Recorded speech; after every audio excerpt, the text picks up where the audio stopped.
The city never truly slept, but in the quiet corner of Maplewood Diner, the world felt slower, gentler.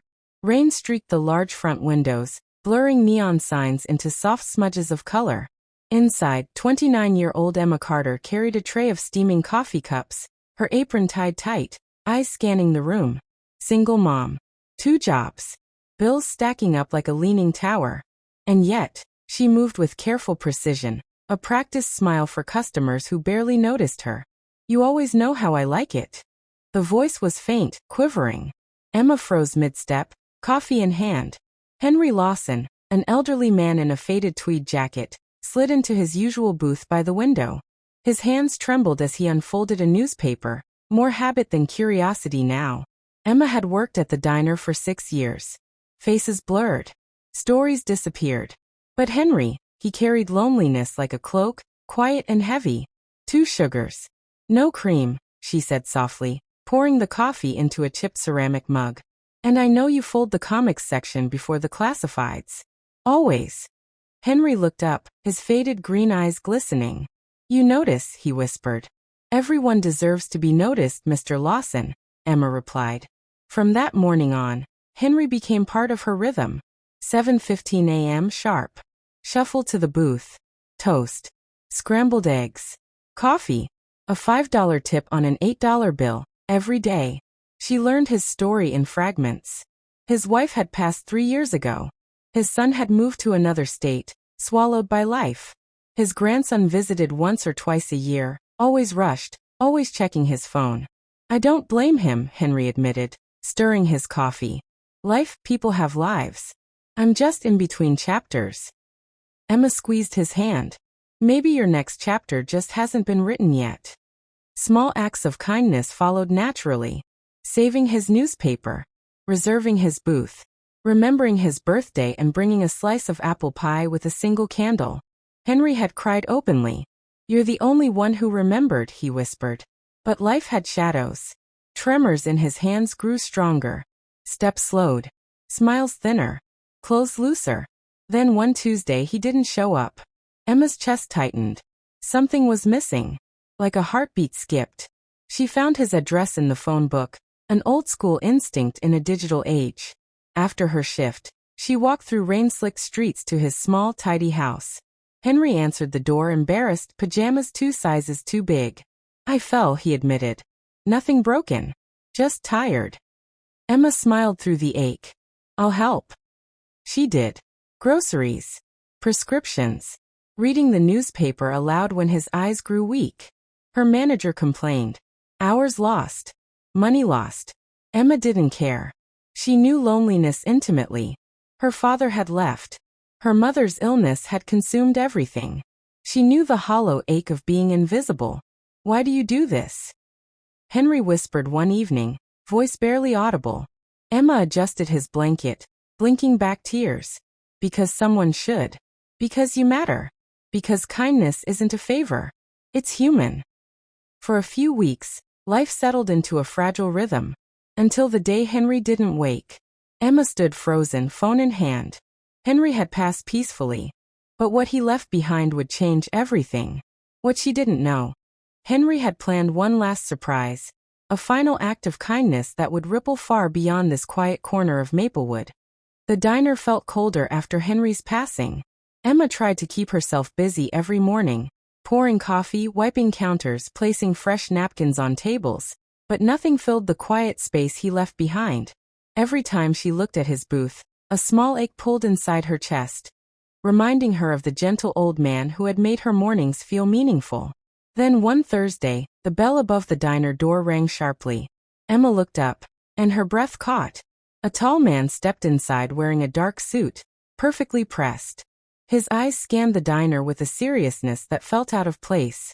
He carried a leather briefcase, gripping it tightly, like he wasn't sure what he would find here. He walked up to the counter. "I'm Ethan Lawson," he said, voice low. "Henry Lawson's grandson. I need to talk to someone who knew him." Emma froze. I'm Emma Carter," she replied carefully. "I knew your grandfather very well." Before Ethan could respond, the door opened again. 2 men entered, lawyers dressed in gray suits, holding folders and tablets. Their presence shifted the entire room. Customers turned their heads. Even the air felt heavier. One lawyer stepped forward. "Ms. Carter, we're here regarding Henry Lawson's will. You are required to hear his final instructions." Emma's heart jumped. No. I didn't expect anything. I don't want anything. I only helped him because I cared. Ethan looked down, shoulders dropping. "I know," he murmured softly. "That's why I'm here." Emma studied him. Behind the suit and polished appearance she saw guilt, deep and painful. "I wasn't there for him," Ethan whispered. "I kept telling myself I was busy. That work came first. I didn't realize how much he needed someone." Emma's voice softened. "Sometimes we don't see what's missing until it's gone." A lawyer cleared his throat and handed Ethan a sealed envelope. "Mr. Lawson requested that this letter be read in front of Ms. Carter." Ethan hesitated, then slowly opened it. Henry's handwriting filled the page, calm, neat, full of emotion. Just seeing the familiar loops made Emma's eyes burn. Ethan began reading. "My dear Ethan, if you're reading this, it means I've gone home." The diner grew silent. Emma's hands trembled as she listened to Henry's words. He wrote about kindness, about loneliness, about how Emma made him feel alive again. He talked about the small things, the warm meals, her laughter, the comfort of being seen. Ethan's voice cracked. He says, "You reminded him of joy, that you made his last months worth living." Emma covered her mouth, tears pushing forward. She had never imagined her daily kindness could have meant so much. Ethan wiped his eyes quickly, embarrassed. "I should have visited more. I should have called." His voice shook. "You gave him something I didn't." Emma stepped closer. "You still have time to be better." Henry believed that. The lawyers exchanged glances but stayed quiet. This moment wasn't about papers anymore. It was about healing. Ethan inhaled shakily. "There's more," he whispered. "He wrote that you deserve to be part of his final wishes. That you helped him when he felt invisible." Emma blinked, stunned. "Why would he say that?" "Because it's true," Ethan said softly. "You changed his life. And now maybe you'll change mine too." Emma's heart tightened. She didn't know what Henry had left behind, or why she was included in anything, but she knew this moment was far from over. This wasn't the end. It was the beginning of something bigger, something Henry had seen long before either of them did. Ethan slowly folded the letter, his hands shaking. The lawyers waited. The air pressed with tension. And Emma realized, whatever was in Henry's will, was about to change everything. The diner seemed smaller that afternoon. The hum of coffee machines, the clatter of dishes, even the soft chatter of a few remaining patrons felt distant, almost muted. Emma sat opposite Ethan, who held the yellowed envelope Henry had left behind. His fingers trembled slightly as he lifted the flap. "Are you ready?" Emma asked softly. Ethan nodded, swallowing hard. He unfolded the paper, the creases sharp like the weight of Henry's words pressing down. His voice was quiet at first, hesitant. "Ethan, if you are reading this, it means I have gone. I hope you understand one thing. Life is measured not by wealth or achievement, but by the way we see others, and are seen in return." Emma's breath caught. The voiceover for this scene would almost whisper the emotion, so thick it felt like the room itself was holding its breath. Ethan's eyes lifted to hers. "He wrote this about me?" Emma shook her head. "No. About all of us. About what really matters." He read further, the words spilling slowly. "Emma Carter, a young woman with little to give beyond her time and care, gave me more than I had dreamed of. She remembered my coffee, my birthday, my stories. She gave me attention, presence, dignity. She reminded me that even in the quietest corners of life, love and kindness endure." Tears rolled down Ethan's cheeks. His voice broke. He left her everything? Emma swallowed. "Not because of money, because of what she gave. Something you can't buy. Something you overlooked while chasing success." Ethan leaned back, overwhelmed. The briefcase he had carried, the symbol of his career, ambition, and achievements, suddenly felt hollow. He realized he had measured his life by wrong metrics. Promotions, contracts, deadlines. Yet here, in a small diner with Emma, the true meaning of life hit him with the force of a storm. "She taught him," he whispered. how to feel seen, how to live. Emma nodded. And now maybe, she can teach you too. The room felt impossibly quiet. Outside, rain tapped gently on the windows, creating a rhythmic pulse, as if the city itself was breathing in this transformation. Ethan folded the letter carefully, his hands still shaking. I was so focused on proving myself to him, on showing I could be successful, that I forgot what he really needed. I forgot that presence, love, attention, are what matter most, Ethan said. His eyes met Emma's, raw vulnerability shining through the polished exterior of a man who had spent years hiding behind ambition. Emma leaned forward, placing a gentle hand on his. It's not too late to learn, Ethan. He left a map. You just have to follow it. And in that moment, something shifted. He wasn't just a grandson learning about a grandfather's love. He was a man seeing the weight of his own absence, ready to change. Henry's house, his will, the inheritance. They were no longer about property or legacy in the traditional sense.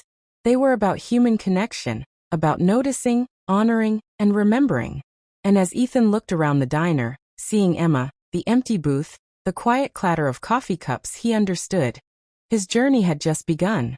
Ethan finally understood. Henry hadn't just left a house or a letter. He had left a lesson. But could he truly change? Could he turn guilt into action, and presence into a life worth living, before it was too late? The mornings at Maplewood Diner had changed. Emma moved with her usual calm efficiency, but now she wasn't alone in carrying the warmth. Ethan arrived earlier than usual, jacket draped over his arm, sleeves rolled up. His tailored suit had been replaced with something softer, approachable. The change wasn't just in clothes, it was in the way he carried himself, with presence instead of pressure. Emma glanced at him across the counter. Coffee, she asked, already knowing the answer. 2 sugars. No cream, Ethan said automatically, a small smile tugging at his lips. The corners of his eyes softened as he added, and fold the comics first. Just like he liked. Emma's chest tightened. This small act, so trivial in most lives, was monumental here.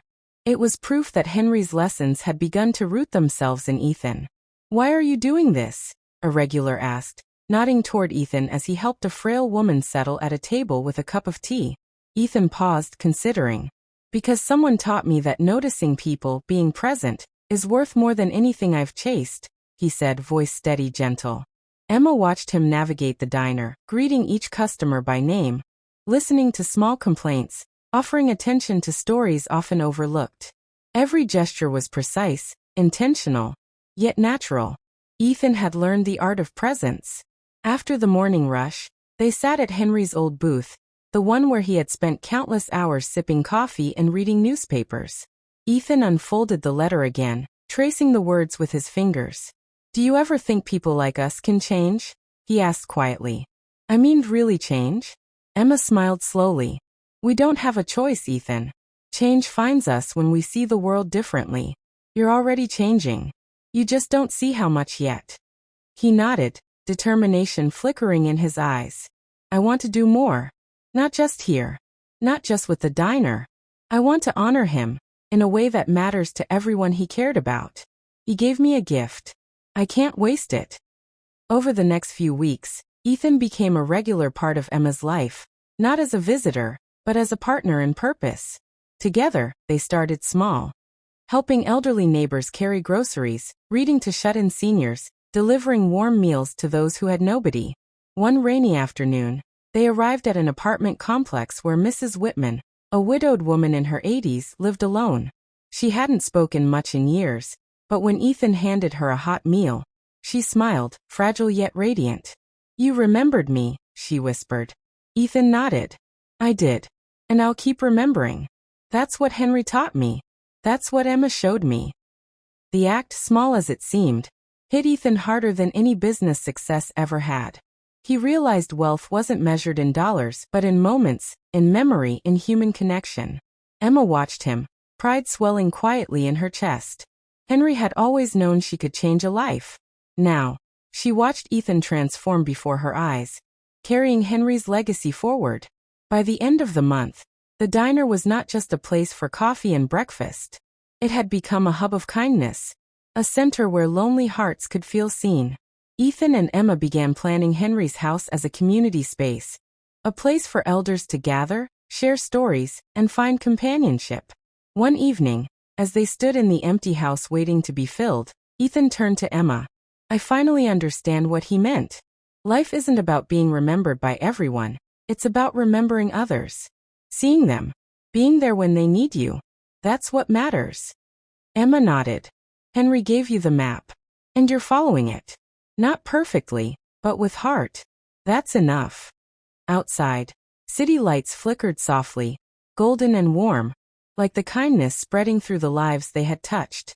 Henry's presence, though gone, felt alive, etched in every smile, every act of attention, every cup of coffee served with care. Ethan had started to change. But could he truly carry Henry's vision forward? Could they transform lonely corners of the city into a living legacy of love before life pulled them back into old routines? The old Lawson house sat quietly on Elm Street, its windows catching the soft morning light. For years, it had been empty, echoing memories of laughter, quiet mornings, and the gentle presence of Henry Lawson. Today it felt different. It was alive, buzzing with purpose. A small wooden sign above the door read, "Walter's Corner, a place to be seen." Emma adjusted the sign, smoothing the edges of the letters. She turned to Ethan, who was arranging chairs in the main room. He paused mid-step, looking around the empty space. "It feels like we're finally honoring him," he said quietly, a mix of awe and responsibility in his voice. Emma smiled. "We're not just honoring him.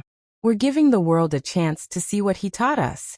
Every lonely person who walks through that door will be seen, remembered." Volunteers began arriving. Neighbors, regulars from the diner, even some strangers curious about the project. Ethan moved among them, giving directions, sharing tasks, and for the first time, truly listening. He asked about names, preferences, and stories, not out of obligation but genuine curiosity. Every person he interacted with felt the shift, sensing that he was no longer the distant, busy grandson. They saw a man learning to care. By mid-afternoon, the space was open. Elderly men and women shuffled inside, eyes wide as they took in the bright, cozy room filled with chairs, tables, and shelves of books. The smell of fresh coffee mingled with the scent of baked pastries brought in from the diner. Emma stood near the door, greeting every guest, guiding them with gentle words. An elderly woman in a faded cardigan paused by the counter, clutching her handbag nervously. I haven't been anywhere in years," she whispered. Ethan knelt beside her. "It's okay. You're safe here. We'll remember you. And we'll be here as long as you need." Her eyes welled with tears. "No one ever said that to me," she said softly. Emma's chest tightened. Every small moment of recognition, every word of acknowledgement, was exactly what Henry had wanted. Every smile and tear was a testament to the power of presence over possessions. Children, escorted by parents, played quietly in a corner filled with toys and cushions, while volunteers helped the elderly with tea, newspapers, and warm conversation. The house that had once been silent and lonely now buzzed with life, stories, and laughter. Ethan moved through the room, helping a man reach a shelf of books, listening to the tales of his life, making mental notes of details, birthdays, favorite foods, small things most people forgot. Every time someone looked at him, their eyes found kindness instead of indifference. At one point he paused, looking out the window at the city skyline. The same city where he had once chased success without pause now seemed softer, warmer. It was as if Henry's spirit, Emma's guidance, and his own new perspective had reshaped not just him, but the world around him. Emma came to his side, handing him a cup of coffee. "2 sugars, no cream," she teased, and Ethan laughed softly, the tension in his shoulders melting. "Henry would have loved this," he said, voice low. "He'd be proud." Emma shook her head, smiling through tears. "He wouldn't just be proud. He'd want us to keep going. To make sure everyone who feels invisible finds someone who remembers them." The room erupted in quiet applause as a volunteer called attention to the first storytelling circle. People shared memories, fears, and laughter. Ethan listened. Emma facilitated. And Henry's legacy, once a solitary man in a corner booth, breathed life into a room full of hearts that had longed to be seen. Ethan finally understood the weight of presence, the power of kindness, and the meaning of Henry's gift. But could they sustain this, expand it, and reach every lonely corner before life pulled them back into routine? The morning sunlight spilled into Walter's corner, casting golden streaks across the worn wooden floors. The house had transformed, once quiet and lonely, now alive with laughter, chatter, and the hum of brewing coffee. Emma stood near the entrance, watching as elderly patrons found their favorite chairs, children scuttled toward the play corner, and volunteers moved with quiet purpose. Ethan emerged from the kitchen carrying a tray of freshly baked scones. His suit was gone, replaced by a simple shirt rolled at the sleeves.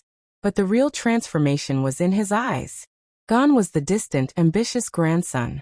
Now there was presence, empathy, and the deep knowledge that he had a purpose beyond wealth or work. A frail man shuffled toward him, trembling slightly. I haven't laughed in years," he whispered, voice cracking. "And today I did." Ethan knelt, hand on his shoulder. "You deserve it. You've always deserved it. We just needed a place to remind you." Emma watched silently, heart swelling. Every corner of the room carried stories. Every face carried gratitude, surprise, and the fragile beauty of being noticed. Henry's vision, once a seed in a quiet man's heart, had grown into something tangible, alive. At the back, a small circle had formed. Patrons were sharing stories, lives long overlooked, joys forgotten, fears unspoken. Ethan listened carefully, committing each name, each preference, each story to memory. Every nod, every laugh, every soft word was a promise. "You are seen. You are remembered." Then, a little girl tugged at Ethan's sleeve, holding a crumpled drawing of a coffee cup. "This is for you," she said shyly. Ethan took it gently, examining the scribbled heart on the cup. "Thank you. This is perfect," he said softly. A tear slipped down his cheek. He realized in that moment that legacy wasn't about buildings or money. It was about these small, irreplaceable connections. Emma approached, placing a hand over his. "Henry would be proud," she whispered. Ethan shook his head, voice low but resolute. "No, proud isn't enough. He gave me a gift. And I want to give it forward. Not just here. Not just today. Everywhere we can." A volunteer approached, holding a framed photograph of Henry, smiling with his cup of coffee in his favorite booth. Ethan took it, holding it to his chest. This is why we do it," he murmured. "Because people like him deserve to be remembered, and people like us deserve to learn what truly matters." The room seemed to pulse with energy, hearts synchronizing in shared purpose. Laughter mingled with soft tears, conversations layered with memories and hopes. Each small act, pouring a cup, saving a seat, asking a name, carried the power to change someone's life. Emma looked at Ethan, feeling a swell of pride and awe. "Do you see it now?" she asked softly. "This is what he wanted. This is his legacy." Ethan nodded, swallowing hard. "I see it. And I feel it. Every single person here matters. Just like he did. Just like you do." Outside, the city continued its hurried pace, indifferent and fast. But inside Walter's corner, time slowed. It was a sanctuary for the lonely, the forgotten, the overlooked. And the magic of being noticed, truly noticed, spread like wildfire through every smile, every handshake, every shared story. Emma picked up a cup of coffee, inhaling the aroma. "2 sugars, no cream," she murmured. Ethan laughed softly, the sound carrying warmth and transformation. "I'll remember that," he said. In that moment, the past, present, and future collided. Henry's quiet wisdom, Emma's tireless heart, and Ethan's awakening combined to create something eternal. A place where people mattered, where kindness had power, where love was simple but profound. Ethan had transformed. Walter's corner was alive. But could they take this spark, this movement, beyond these walls? Could the legacy grow and touch every lonely heart waiting to be seen? The first rays of dawn spilled into Walter's corner, catching the soft steam rising from cups of coffee. The room was alive. Elderly patrons whispered greetings, children giggled in the play corner, volunteers moved briskly, offering pastries and tea. Every corner radiated warmth, laughter, and something far more powerful: presence. Ethan walked in, heart pounding. Today wasn't just another morning. It was the first official community event, the culmination of everything Henry had taught him. His eyes scanned the room, lingering on every face. A widow clutching her knitting, a retired teacher quietly reading, a shy boy hiding behind his mother's skirt. All waiting to be seen. All finally noticed. Emma appeared beside him, handing him a cup of coffee. 2 sugars, no cream, she said softly, eyes glistening. Ethan smiled. I'll never forget that. The door swung open, and a man in a crisp suit paused in the doorway. Marcus, Henry's grandson, stepped inside, taking in the laughter, the stories, the life that had grown from Henry's simple acts. Ethan approached. Welcome. You're finally here. Marcus's voice shook. I needed to see, to understand. I didn't realize what he had given you, given all of us. Emma nodded. Henry gave us a map. It's up to us to walk it every day. The room quieted. Ethan stepped to the center, looking out at faces that once would have been invisible. He took a deep breath. Henry taught us something simple, yet revolutionary. Noticing someone, truly seeing them, remembering their smallest joys. That is the greatest gift we can give. A hush fell. Even the children paused, sensing the gravity beneath the warmth.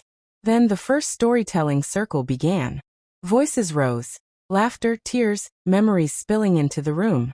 Ethan listened carefully, committing every name, every story to memory. Every nod, every gasp, every soft chuckle was a heartbeat in this living legacy. Marcus stepped forward, holding the framed photograph of Henry with his coffee cup.